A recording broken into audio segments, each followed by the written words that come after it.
Once Humans' new scenario, Deviation, Survive, Capture, Preserve, is pretty much Pokemon meets the Apocalypse, which is about to release later today. After spending over a week on the early access servers, I found a lot of pretty cheesy methods how you can really dominate the scenario in just 1 hour.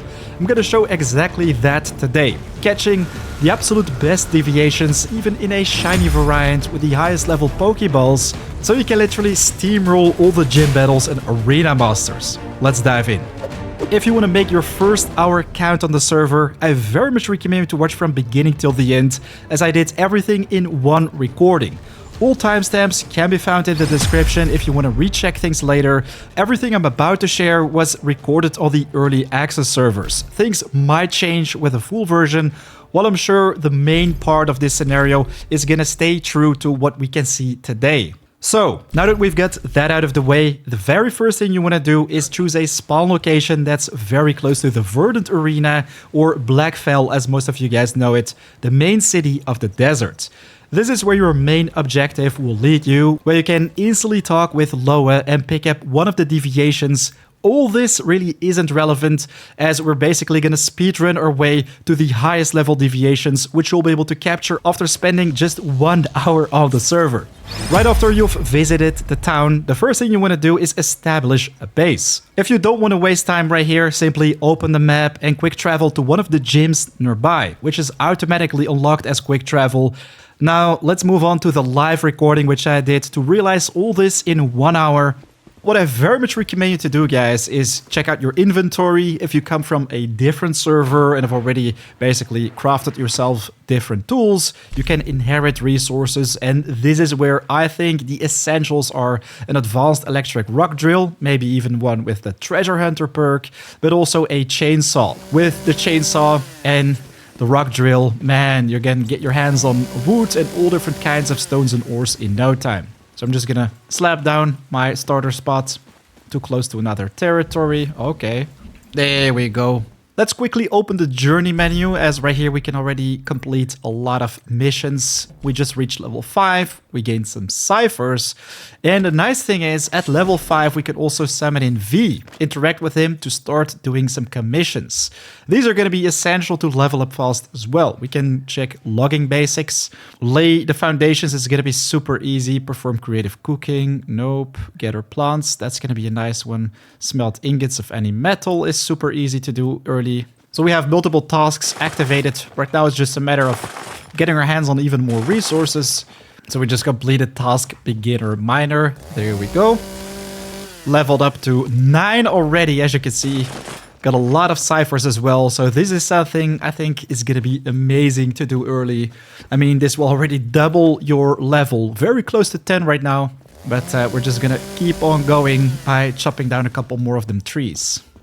Level 12, so that's probably the mission complete once again. Logging basics, there we go.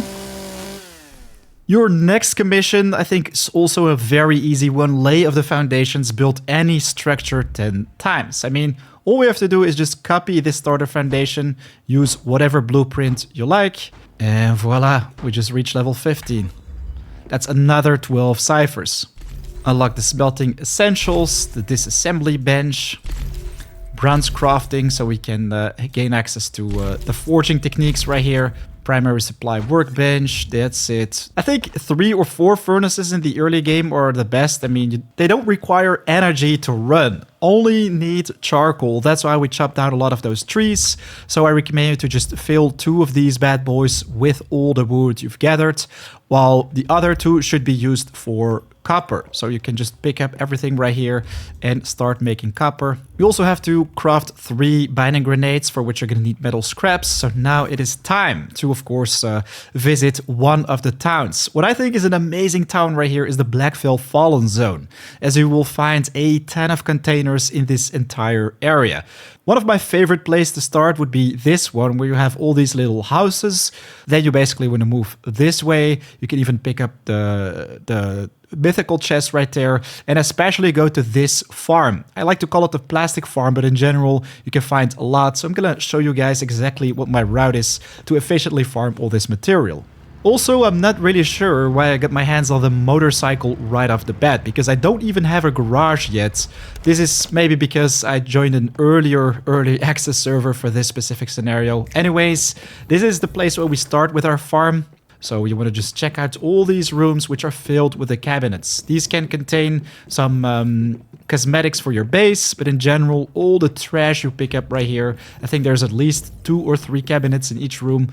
The invincible suns, by the way, which you can find right here, are also amazing deviations to use early on in this specific scenario, as they hit like a truck with AoE meteor damage, let's say.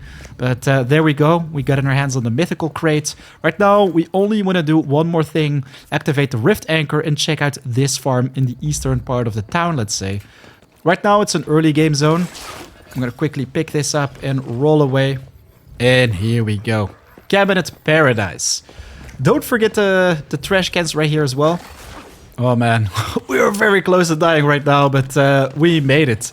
So basically got our hands on all the essentials. Now I guess it's time to head back home. So guys, with less than 30 minutes of playtime, we almost reached level 20 already. We got our hands on a nice amount of ciphers for our memetic upgrades, 3 specializations.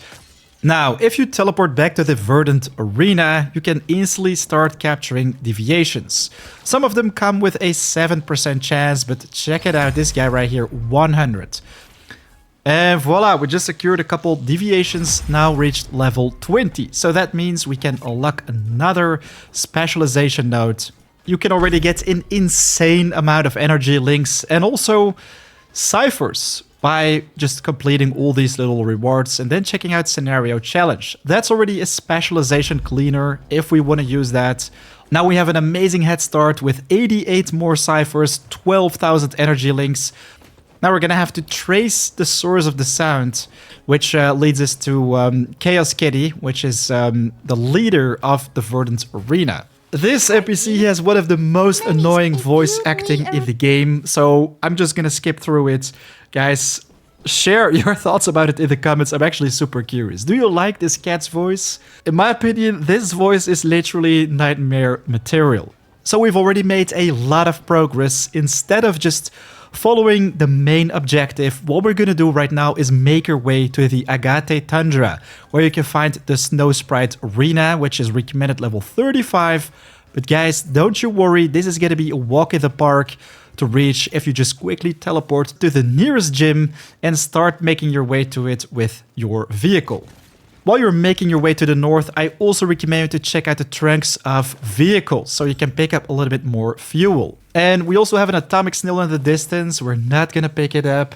Wait a second, that's a golden atomic snail. Okay, we're gonna have to get back for this. First, try and lose the wolves. Man, we're actually lucky it's a level 5. Only 7% chance though, so we're gonna have to make this work. I'm gonna take out my chainsaw, try and deal some damage to this guy. Alright, secure my chance 100%. Here we go. GG! Atomic Snail, Golden Lightning. Man, that's awesome. Let's hop on our bicycle and get the hell away from this place. But I very much recommend you to check out your map from time to time. You don't have to do all the driving yourself, as if we just check it out right now, sometimes we will reveal a new part of the world, which then also reveals new gyms. Let's do that again. Okay, we're about to reach the new area. Explore new area. There we go. See, we've got a new gym right there. We cannot teleport in current state, so we simply have to jump off our vehicle for a second. Now it's only 2.9 kilometers instead of 4. Alright, so we've just made it to 2 POIs actually, very close to the Frost Arena, so we can just get rid of this one. You want to be right in between Mooseville and the Mooseville Sweet Factory. We also have a Sweet Factory warehouse right here, where you can find even more bad guys. That's, I think, the perfect place to settle down, as it's right in between the two. So we're just gonna slap down that base, and voila, we're protected from the cold.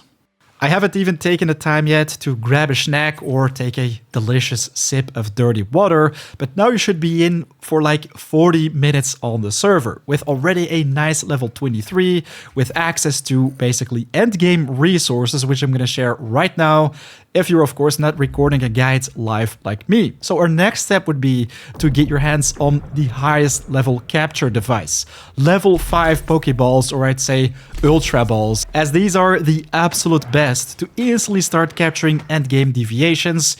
You're gonna need tungsten for this as well, as you can see, which can be achieved by doing different things. In my opinion, the most obvious way to do that is by simply inheriting resources. I know this is not something for everyone. You can already gain access to the electro refining pretty quickly, but this, I'd say, if you take like 100 tungsten, it's the absolute best thing to get your hands on early game, as again, it allows you to capture endgame stuff super fast. So, first thing we're gonna do right now is check out Mooseville. We're gonna place a pin right there, as this is where we wanna be. I recommend a motorcycle as it makes it easier to navigate this area. And we're just gonna quickly drive to this specific POI. A literal YOLO or suicide run, you might call it, because all the mobs right here are gonna be way above our level. Anyways, activate your lamp. Just quickly pick up everything right here. Check it out, we've just gotten our hands on our first binding stone already. You can also pick up a blueprint right here for snacks. And yes, jump over the counter.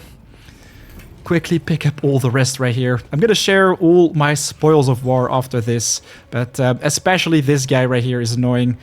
And remember guys, this is a suicide run for a reason. One single purpose, you simply want to pick up as many of these crates as possible to get your hands on binding stones, which are used to craft the best Pokeballs. That's the only thing that matters. It doesn't matter how long it takes, as every X amount of hours these respawn, so you have the time. While you want to make this run as efficient as possible, that's why I very much recommend you to stay away from the buy the wins. These usually randomly pop up with, of course, that Kamehameha that just simply one-shots you. Simply avoid these or walk around them in big circles. That's gonna make your life a whole lot easier. But right now I think that we've picked up everything, so we can travel back to our base and check out the secondary POI. So this is the place we just checked out, the mansion, with also the market underneath it, west-southwest of the Rift Anchor itself. Now you can also move to the factory warehouse, but especially visit the center of the town, where you have these bigger houses or warehouses, where of course there is going to be a lot more of all this treasure.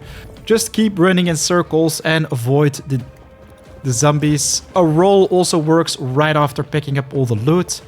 We've got another one right here. Wow. 3 improved Molotov cocktails. These are also pretty easy, as they're like on a slightly higher platform, which is difficult to reach for the zombies. We're also picking up coins from time to time. So there we go. Check out our spoils of war. 35 wish coins and 31 binding stones. That means we can now craft 31 of the best Pokeballs of this scenario already. So with some tungsten, yep, just 100, we can already achieve all that. While we were doing this farming run, we also picked up some tier 4 equipment, which you can do a lot more frequently. Look at that, already gonna increase our HP from 1 to almost 6,000. We do need level 30 for this, but that's pretty easy to achieve, as I mean, we're already 23 right now.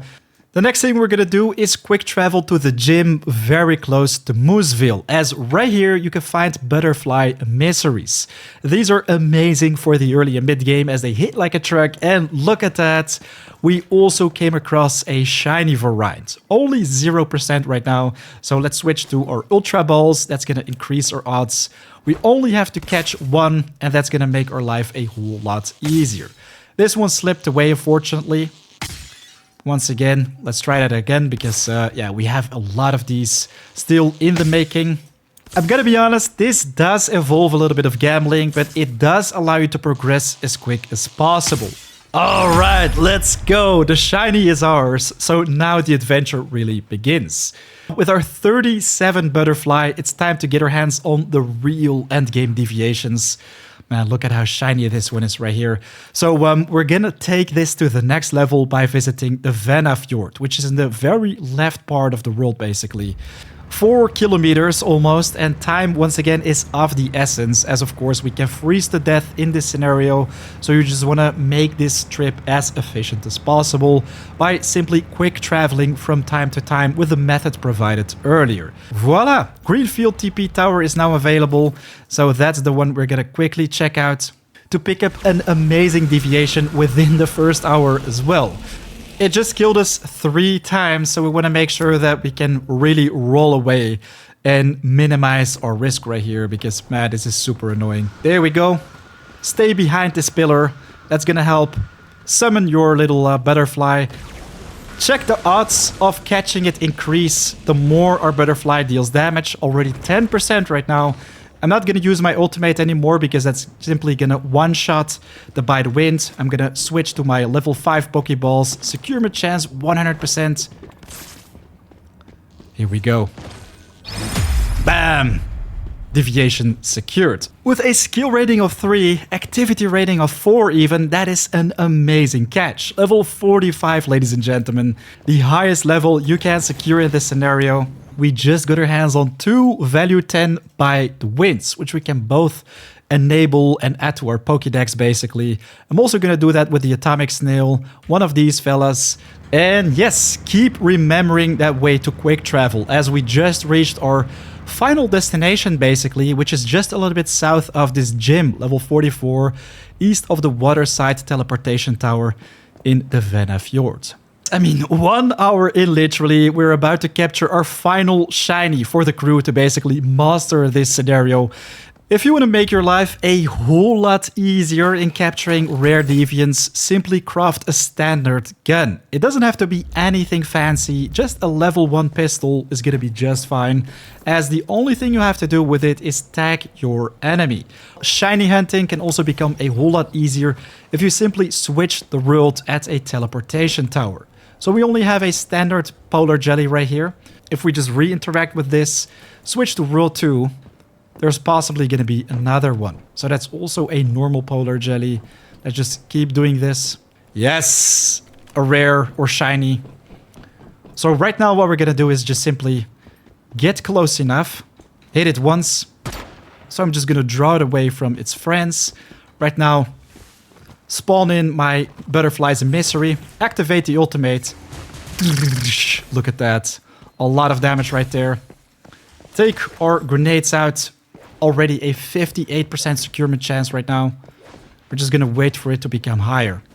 You can also spawn in a secondary deviation. See, chances are gonna increase. That's almost a 100% chance. 99. Throw in that binding grenade and bam, we've just secured our 3rd shiny Pokemon, which I like to use instead of the By the Wind because I personally think this is an amazing combo of 3 Pokemon. Right now, yeah, we've got everything we need to start gym battles like a boss. We automatically got our hands on the required symbiosis level to deal with this boss.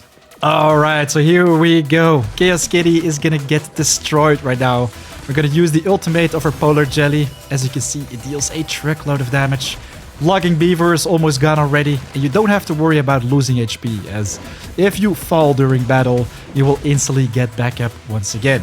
Anyways, our ultimate for the Butterfly is almost ready, so we can cast it on Chaos Kitty, and yes, that's already the end of her. We just reached Symbiosis level 2, GG, getting our hands on a blueprint, XP aggregators, the victory badge, etc. So easy, that's how you become the best no one ever was. If we quickly check out the scenario, this is the first phase still, but you can expect to do something similar with your first hour on the server. You're gonna have to wait some time before the other arenas open. There are 4 of them in total. The final one, the Wishlands Arena, which you can find in the very northern part of the map. I mean, we've visited all these places already. If you want, you can just take on all the gym leaders with this comp In my opinion, it's amazing to just snowball your way through all the Deviation Scenario content. Ladies and gentlemen, that's it for today. A big thanks for watching. I hope you enjoyed this guide. If you did, let us know in the comments and of course leave a like. Right now though, it's 4 AM out. I would wish you an amazing day. I'll check you guys in the next video or live stream. Take care. Peace.